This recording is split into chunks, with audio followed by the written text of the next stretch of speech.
Hop in a car from where I'm walking, and it's a 350-mile drive north to Santa Clara, California, site of Super Bowl 50.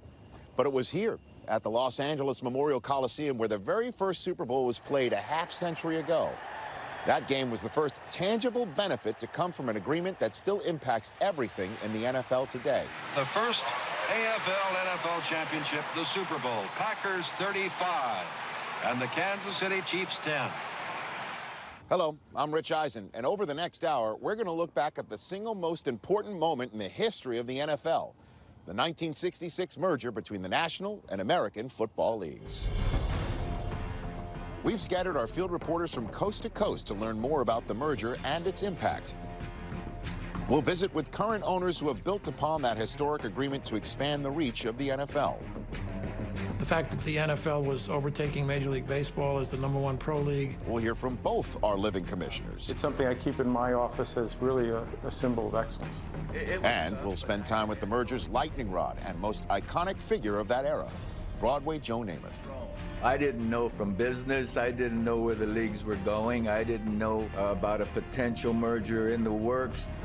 But first, let's take a look back at where pro football was in the mid-1960s and how the most bitter confrontation in league history became the catalyst for the historic agreement that gave birth to the game that we know and love today.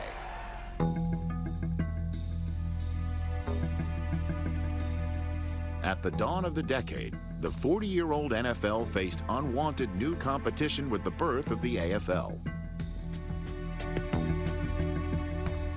Right from the start, the two leagues engaged in a costly and bitter war for the best playing talent.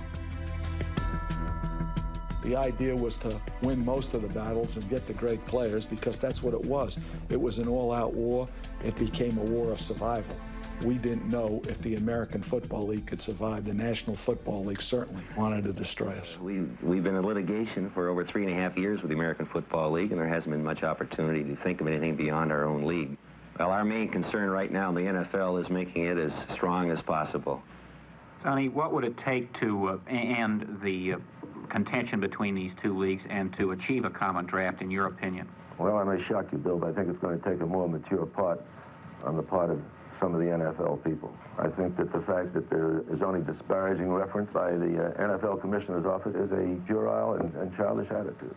Competition between the two leagues really begins to intensify with the NFL signing the CBS contract in January of '64 and the AFL signing a few days later with NBC, which in turn fuels the pocketbook of both leagues. When that came out, I said, this is the beginning of the end. I knew they were for real when NBC signed them. Gave them credibility. And the money is one thing, but credibility is more important. The cash infusion from NBC enabled AFL owners like the Jets' Sonny Werblin to spend big on such college stars as Joe Namath. The Namath deal was a huge public relations blow to the rival giants of the NFL. So owner Wellington Mara struck back, breaking an unwritten agreement between the two leagues by signing the AFL's top place kicker. And I remember sitting in Ralph Wilson's office when the National Football League signed Pete Gogolak for the Giants away from Buffalo and saying to him, you just got a merger. Just watch what happens. And we went out and signed 5 to 10 great National Football League players because they provoked us. We would never have done that. We signed them to future contracts, present contracts. They were rating our quarterbacks, they were rating our stars, and we were going back and rating theirs. You can't operate a business that way. We were destroying each other. We had to do something about it. The once combative Rozelle now realized a peace agreement was vital. He selected Cowboys president Tex Schramm to conduct secret negotiations with AFL founder Lamar Hunt. I went down to Dallas and stayed at Tex's home, and I would be on the phone talking to other key people in the league, more or less keeping them up to date on it. And remember his daughter called me Sneaky Pete because I was out, always on the phone. Tex Schramm had really been the mastermind behind where the two leagues were battling. My dad, here he was having to basically get in bed with this group that had worked deceitfully, I might point out, for a number of years to try to put him out of business. I was one of the foremost warriors, if you want to call it that. As far as I was concerned, it was a war, and I still don't like the AFC. But ultimately, when it got to the point that it was clear to both of them that what would be best for both the NFL and the AFL was a merger, they were able to put that aside and work together. They met at Love Field, the airport in Dallas, at the Texas Ranger statue, and then walked out into the parking lot and sat in my dad's car for a couple hours. And really in that conversation, they hammered out the blueprint for the merger of the two leagues. I think my conversations and negotiations with Tex were always on a plane of that we have an opportunity to do something that'll be good for both leagues. Here's a rational way to do something. A number of concessions were made by people in the NFL and people in the AFL in their views in attempting to make this as much in the public interest as possible. For my part, I think that all of us that I've been associated with felt that we would come out of it a much stronger organization and a much greater sport than we have been as two separate entities. In January 1967, on this very spot, the Kansas City Chiefs represented the AFL in the first Super Bowl. And it was only fitting, since Chiefs owner Lamar Hunt did more than anyone to move pro football toward an AFL-NFL championship. He founded the American Football League, guided it through financial hardship, and negotiated the framework for the 1966 merger agreement. To learn more, we sent Jeff Chadiha to Kansas City. And there he joined Lamar's son and current team CEO Clark Hunt for a tour of the Chiefs Hall of Honor, a virtual Smithsonian of the artifacts that helped change football history. My favorite thing down here is actually this stationery right here, which you see below a photo of what was known as the Foolish Club. The Foolish Club was the original owners of the American Football League, and they gave themselves the moniker, the Foolish Club, because nobody was crazy enough to take on the established NFL. My dad had been trying to buy the Cardinals for about the 5th or 6th time, and he was on a flight back to Dallas. He was very discouraged because he'd been told no again, and so he asked the stewardess for some stationery, and he mapped out the business plan for his new football league. From a dream to reality in just 1 year, the Dallas Texans of the American Football League. Football League provided an alternative to what some considered the stodgy NFL. Our first year in professional football was both nerve-wracking and gratifying. His Dallas Texans were successful. They won an AFL title in the league's 3rd year, but they were also competing at the gate with an NFL expansion team. The Cowboys of the NFL had come into the market for the express purpose of putting the Texans out of business. The two teams, frankly, didn't draw too many people. My dad used to go to the Cowboy games and hand count the number of people attending their games because he was convinced that they weren't telling the truth in the paper. He's got over the 20, he's over the 5, and he's over. He scored! Your dad moved this franchise from Dallas to Kansas City in 1962. And it was a huge move because he didn't have to do it, and he had a pretty good thing going in Dallas. What does that move say about his willingness to sacrifice for the greater good of the American Football League? The Texans, as they were known, had just won the AFL championship in 1962. The big rush is on, the kick is up, the kick is good! Dallas is the champion! They had to go into the second overtime period to win it. What a difficult decision it was for him, his franchise, to be successful. And he thought moving it out of Dallas to ultimately Kansas City was the right decision for the league. Kansas City, here I come. Tex Ram and Lamar Hunt had a love-hate relationship. They had reached peace in '63 with the Chiefs moving to Kansas City. There was an agreement for the Cowboys to help finance the move. Lamar Hunt swallowed his pride and accepted money from his Dallas competitors to move his franchise. The Cowboys even purchased the Texans' old practice facility. How much do you think that decision set the tone for the rest of the league as far as understanding the importance of compromise and sacrifice and what they were trying to accomplish? I think the Foolish Club realized how important it was to band together. They had taken on a very difficult fight against the NFL, and if they weren't willing to do things to help the entire league and all the franchises be successful, they weren't going to make it. Who does this panel think won the war? Who won the war? I feel that's a league matter. I think it's beneficial to both, frankly, and very beneficial to the fans all around the country. I don't want to sound corny on that, but when you look at all aspects of this with the championship game, I think this is personally, I think it'll be one of the biggest sporting events of the year, every year in America. Not only did Lamar Hunt accurately predict the success of the championship game, he gave it a name. Somebody said, well, the World Championship game between the AFL and the NFL, which is obviously very, very wordy and not very catchy. And so as the meeting went on, my dad just threw out the term Super Bowl. It was probably a combination of the many bowl games, specifically Cotton Bowl games that he had attended growing up, and also the Super Bowls that we were playing with around the house. Now there's a whole family of Super Balls. Super Ball regular made from Zectron with 50,000 pounds of compressed energy. Super small ball with more bounce per Zectron ounce than any other ball.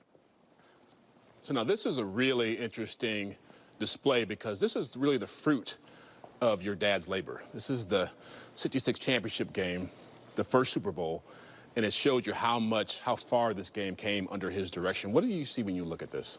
You know, his Chiefs are taking on the Green Bay Packers. It's at the LA Coliseum.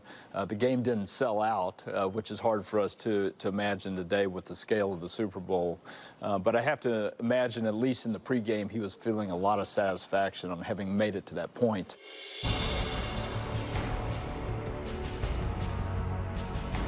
Given the battle that my father had been through, I think internally he probably wanted to win the game so badly to prove that the AFL, the Chiefs, were equal to the powerful NFL. The Chiefs fell short in Super Bowl I, but 3 years later, they scored one for the AFL. Running play coming to Garrett on a top touchdown. Yeah! The Mentor, 65 horsepower track, yeah! The following year, there was no more AFL and NFL. It was one unified NFL, split into AFC and NFC. And the Super Bowl trophy was renamed for Vince Lombardi, who had died prior to the 1970 season. For Hunt and the Chiefs, 1969 was a fitting capper. Could I get your reaction, Lamar Hunt, as you look back to those other years, some 10 years ago? There must be quite a reaction. That's pretty fantastic. It's a beautiful trophy, and it really is a satisfying conclusion to the 10 years of the American Football League. Before he became NFL commissioner in 1960, Pete Rozelle worked here in the Coliseum as the general manager of the Los Angeles Rams. It was in that role where he sharpened the leadership skills which would mold a league that became America's sporting colossus. His greatest achievement may be the Super Bowl, but successors Paul Tagliabue and Roger Goodell have also put their stamp on the NFL.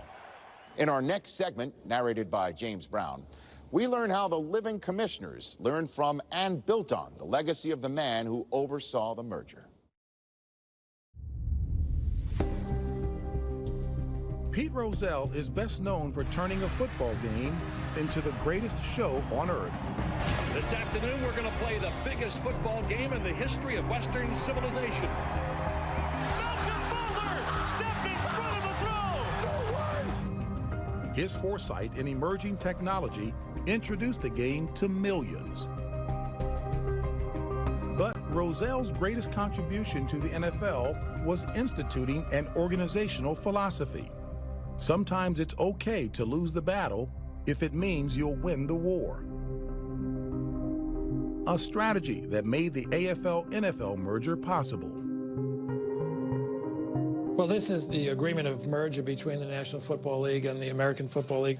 When Congress acted to approve the merger of the two leagues, there was only a summary of the agreement, but there were a lot of additional understandings that had to be reflected among the owners, and that was done in an agreement that was dated December 1 of 1966.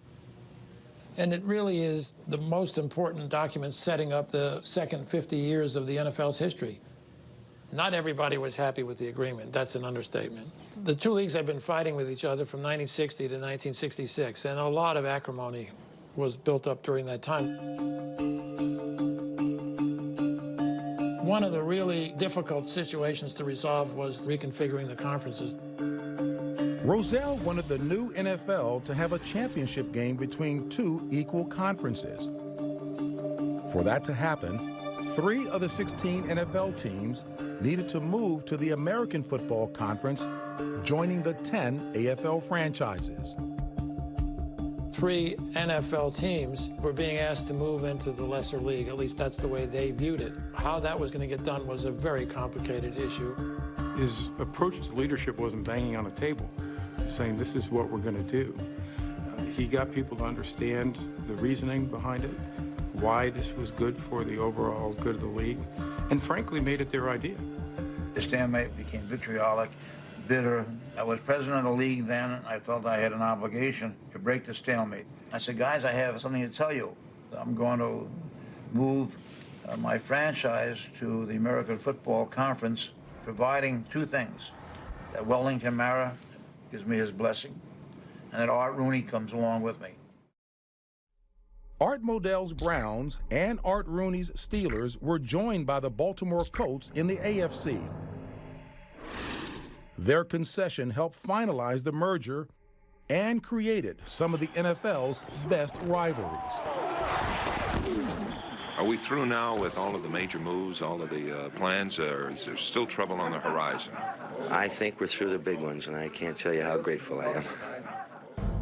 By encouraging compromise, Pete Rozelle had successfully reigned over the merger. 20 years later, the league faced another threat. Through the 80s and the replacement games in 1987, what you had was a growing war. It was another war. So it wasn't between owners of teams in 2 different leagues, it was between the owners and the Players Association. The National Football League Players Association will strike after tonight's game. The announcement came from Players Executive Committee President Gene Upshaw. We have been left no choice but to use the only weapon we have to force management to bargain with us. I think Pete was frustrated. I know he was frustrated. He used to say, if we could resolve the war we had in the 60s, why can't we resolve the war we're having in the 80s? People are emotional. They want to win. They're strong-minded, players and owners. And it can't go always the way that any one of them might want, including the commissioner. I certainly don't get my way on everything. When Paul Tagliabue took office in 1989, the lawyer-turned-commissioner followed in his predecessor's footsteps, ending the labor disputes that marred the 1980s. If you've been at war for 2 decades, at some point you begin to understand the importance of peace, not just to get those issues resolved, but to devote your energies to the other things that have to be done. First of all, we want to develop a healthy relationship between the teams and the players. In 1992, Tagliabue and union leader Gene Upshaw agreed to the most influential pact since the merger. The owners conceded to the players' demand for free agency in exchange for the security of a hard salary cap, the combination of which led to the NFL's hallmark parity. Never before had the term "on any given Sunday" been more accurate. The New York Giants have knocked off the New England Patriots with the most improbable win in recent memory. 50 years after the merger, it's clear that everyone walked off the playing field winners. The spirit of conciliation that triumphed under Pete Rozelle continues to be the NFL's catalyst for growth. Having a 10-year agreement is extraordinarily great for our game, but most importantly, our fans. And everybody worked hard, everybody had a passion, and everybody believes in this game of football and what we can do to make our game better. And I think this agreement is going to make our game better. The game always evolves. There are opportunities in which to do that. Sometimes they're not so obvious. Sometimes they're difficult processes. Tonight, for the first time in 51 years, Chi-Town is Draft Town. But you get to a better place by working together and making sure you put the game of football first. I think that's what we saw out of the merger. It's a credit to Pete Rozelle as commissioner, but also all of the owners who participate in that process. The very type of glitz and glamour created in nearby Hollywood was just what the young AFL was desperate for to compete with the established NFL. And in 1965, they got it, when the New York Jets drafted and signed superstar quarterback Joe Namath.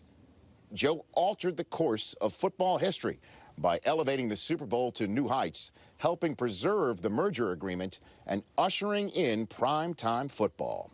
Jeremy Schaap covered all this and more when he caught up with Broadway Joe in the Big Apple.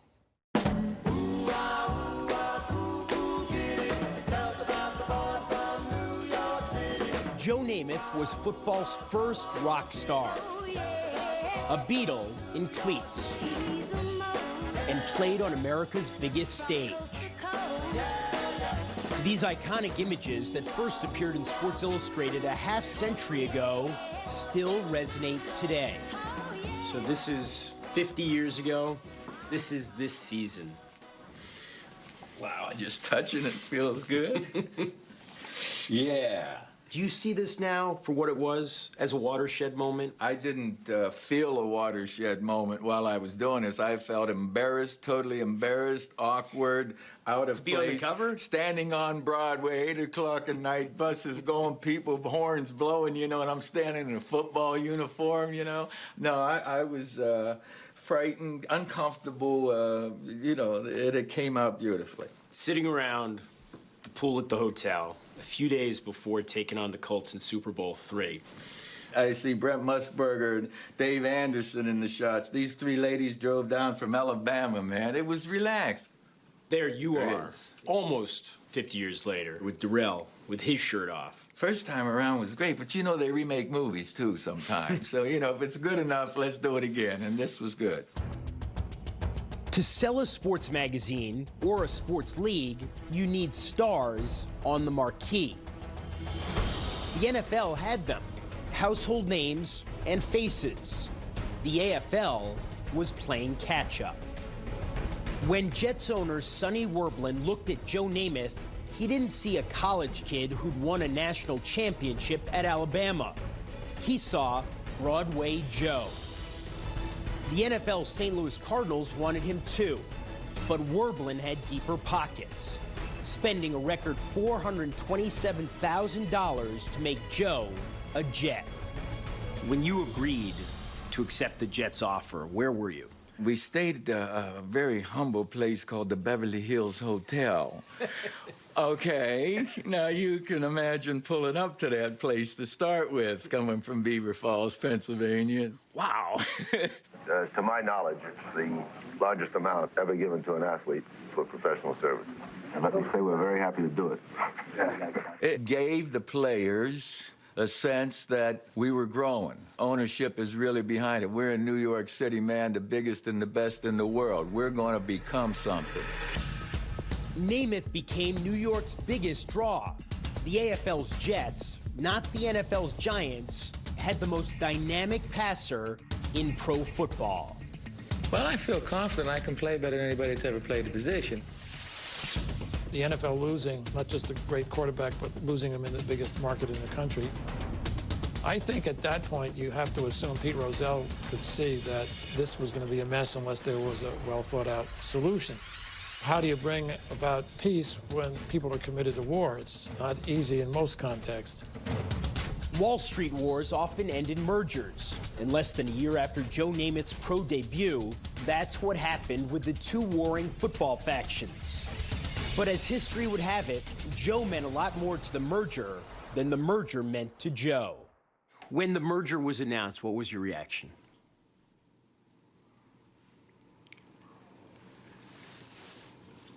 Okay. Okay, but why? I didn't have time to think about that. I was trying to earn my way on the team and win a championship.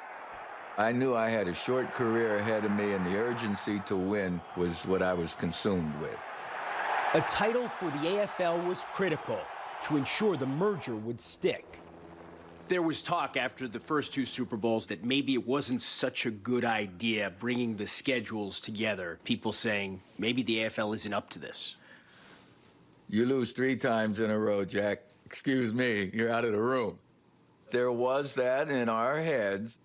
If we don't win this time, we're going to be second class from now on. And you made sure that didn't happen. We did, and I got goosebumps when you mentioned that just now. It still feels good. The New York Jets are the world champions. It was a victory, not only for the players, the coaches, the teams, but the fans of the AFL. That's why when I went off that field and did that, I saw those fans up there. We're number one, yeah, we did it, the AFL. Joe, you're king of the hill. No, we're king of the hill. We got the team, brother. These must bring back some memories for you. The books you did with my dad here. Jeremy, great memories. You guys had a short-lived television show as well together, the Joe Namath Show. Your dad, Mr. Schaap, did all the work getting our talent on there, and we had some wonderful talent. In all seriousness, how does it feel to be with the Star? One of the guests you had on during that one season you guys were on the air was Howard Cosell. Mr. Cosell, I knew he talked a lot of hot air. Do you ever have any problems with athletes or people? Because you are kind of forward with your questions and brash and cocky, you might say. Did I ever have a problem with you? No, with other athletes. I don't pay attention to you. I got the humor in me. I understood him. Probably think you touched base there because of the applause of our audience, but no such thing. One of the fruits of the merger was primetime football every Monday. In 3, 2, 1. Take. Why did Art Modell want to play the Jets in the first Monday Night Football game? Mr. Modell was a smart man, that's why. He wanted the Jets and Namath there to kick it off. Good luck to you. Thank you so much. Thank you, Howard. Joe Willie Namath. Arguably the single most important player in the history of pro football, Joe Namath has left an enduring legacy. He gave a legitimacy to the merger, not just with his performance, but also with his aura, his style, and his approach. Where did you live when you first came into the city? 86th and 2nd over at the Yorkshire Tower. It was busy, it was entertaining, it was great, and it still is when I come here, man. This is the biggest, the best, the most exciting city in the world. From MetLife Stadium in East Rutherford, New Jersey, it is Super Bowl 48.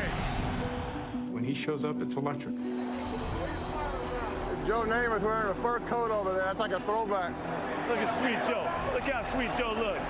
I don't think many of us will ever forget his guarantee in Super Bowl III. I was 9 when you won Super Bowl III. Oh, that's good. I was 9. He took the Super Bowl to a completely different stage. It is my honor to present Hall of Fame quarterback Joe Namath to toss the coin. All right. See, Seattle's a visiting team. Who's going to call the toss? Tails. Tails. It calls tails. I had a quick release. Part sports hero, part cultural icon. Broadway Joe is a lasting reminder that a big name in bright lights is always good for business. It's still hard to believe that the Coliseum was less than 2/3 full at the first Super Bowl, an impossibility today thanks to the game's popularity and the fan-friendly surroundings of modern NFL stadiums. The men who agreed on the merger have been succeeded by a new generation of owners whose vision and entrepreneurial spirit have expanded the game's reach in ways once unimaginable. To learn more how the merger set the stage for such growth, Melissa Stark visited Foxborough, Massachusetts and Arlington, Texas to chat with Robert Kraft and Jerry Jones. You grew up a Patriots fan. 1960, the first game that the Patriots played at home was at Braves Field, which is a 5-minute walk from the apartment I grew up in. I remember sitting in center field at Fenway Park. I sat in the grandstand or the bleachers over there, and seeing the benches right in front, and, you know, our ability to interact with the players, the coaches. His pass, intended for J.D. Garrett, winds up in the arms of a talented spectator, and away he goes.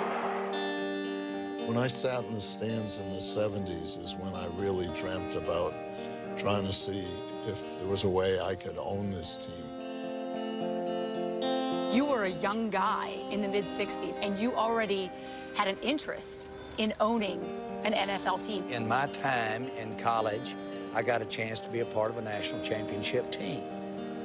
I was just infatuated, intoxicated, if you will, with the idea of somehow, some way being involved in football. The merger created a league that embodied the dreams of a young entrepreneur, the history and prestige of the NFL, and the boldness of the high-flying AFL. Jerry Jones and Robert Kraft were determined to be part of the new league's future. You said that you broke every business principle you ever had when you bought the Patriots. Why? I was always passionate about the game of football. And in life, when you get a chance to do something that you're passionate about or something you've dreamt about, when the moment of truth comes, you got to go for it. This is the agreement to buy the Dallas Cowboys. I'll never forget, I walked in the office one day during the negotiation, and the owner at the time, Mr. Bright, summoned me into his office. Are you going to buy the team or not? And I said, well, Mr. Bright, we're working hard. We're trying to get the valuation done. I'm trying to make my mind up. He said, I want you to go home tonight, sleep, and come back in here tomorrow and tell me, are you going to buy it or not? So I went home that night. I came back in and put a number on his desk and said, if you'll take that number, I own the Cowboys. And he looked at the number and shook my hand.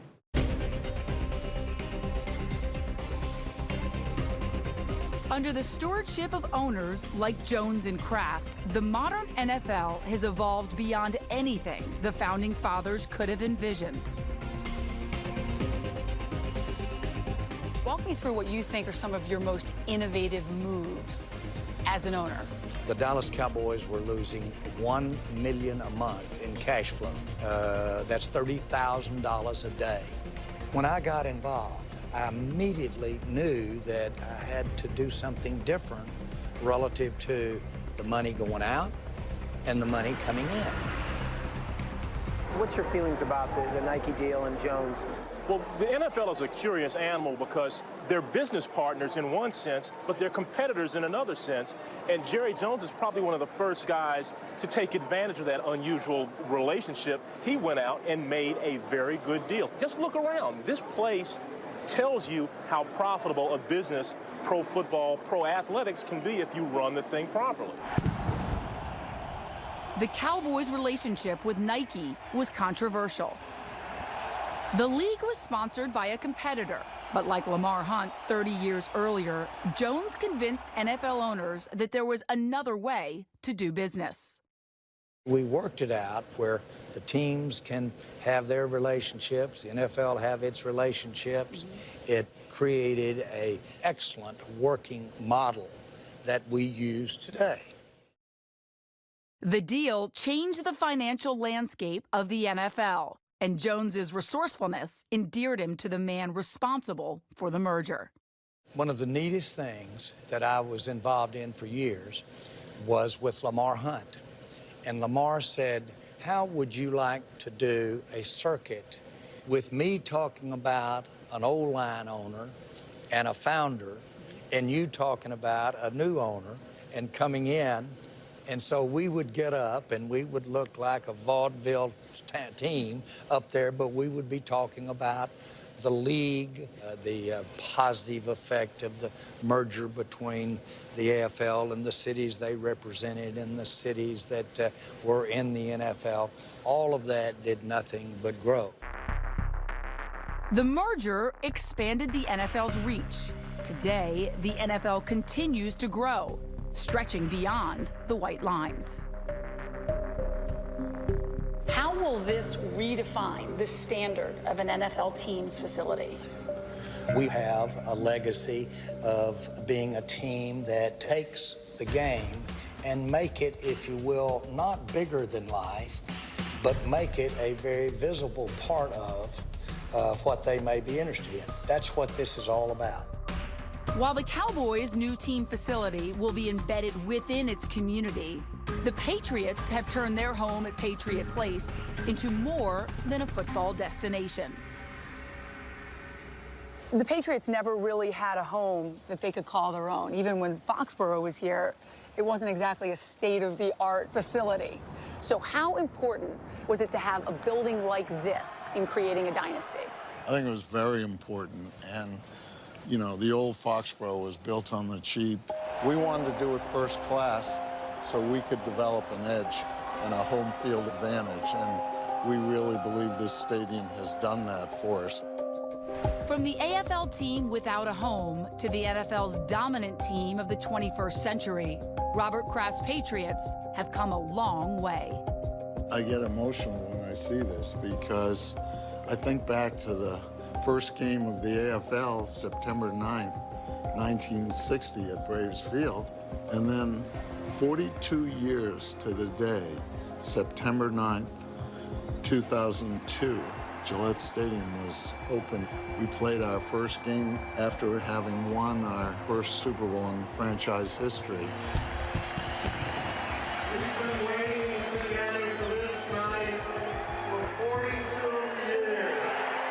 42 years to the day that the AFL was created. And without that happening, we wouldn't be here. So it's pretty special. Anyone who has the privilege of owning an NFL team in any market has the ability to excel and do well.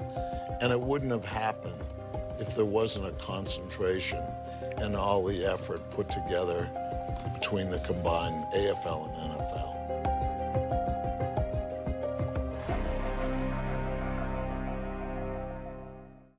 Super Bowl 50 marks a milestone in NFL history, the mid-century point of the world's largest single-day sporting event. It's the culmination of an unprecedented success story that began during the most turbulent era in pro football history. As the sun sets on our story, Mark Kriegel lends his perspective on the merger's ultimate legacy, a lesson that's as relevant today as it was 50 years ago. From then to now, South Figueroa to Santa Clara. It's not just a road to the Super Bowl. It's a fault line in our national consciousness. The meaning of the merger lies in what it wrought. More than a secular holiday, Super Bowl Sunday has become the star-spangled Sabbath in American life. When the Super Bowl was created, Pete Rozelle, one of his big issues was to play it on a neutral site. Great for us to be able to use it as a celebration of the season that happened prior to that. Now we're having an opportunity to celebrate all 49 of those games in San Francisco this year. It's a platform for us to talk about decades of wonderful memories, great players, competition, events that make the Super Bowl so special. Iconic, incandescent, a vein in our collective memory, born of an historic pact. The merger. Dichotomous in nature? Of course it was. It was dichotomous at conception. They waged a war to broker a peace. Rivalries overcome. Resentments receded. A greater good served. Two leagues coming together? That was just for starters. Merged were the forces of commerce and culture. The big field with the small screen. The sensibilities of businessmen with ball players. And ball players with entertainers. Going back to Mr. Werblin, he's the one that first told me, Mrs. Werblin's the first one that told me, Joseph, this is show business, honey. This is show business. No, it's not. It's football. Excuse me. It is entertainment. It's great entertainment. The powers that be have molded the game, changed it, moved it along to where it's at its best performance level ever. That is the main reason it's humongous. Now, across decades, spanning millennia, the past informs the present, but also the future. When I think of Tex Schramm and Lamar Hunt sitting out in the parking lot here in Dallas and shaking hands and what it created, hey, this is a magical joining. Well, that coming together was brilliant. And today, everything to do in looking at the future is standing on the shoulders of what those guys were thinking about. You have to look at the greater interest of the league, and you have to make sure that you're doing things that will ensure its growth, that out of acrimony can come real benefit. I think we've always done that throughout the history of the NFL. Tradition with innovation. Technology with a kind of poetry. Commerce and culture, sanctified by sport.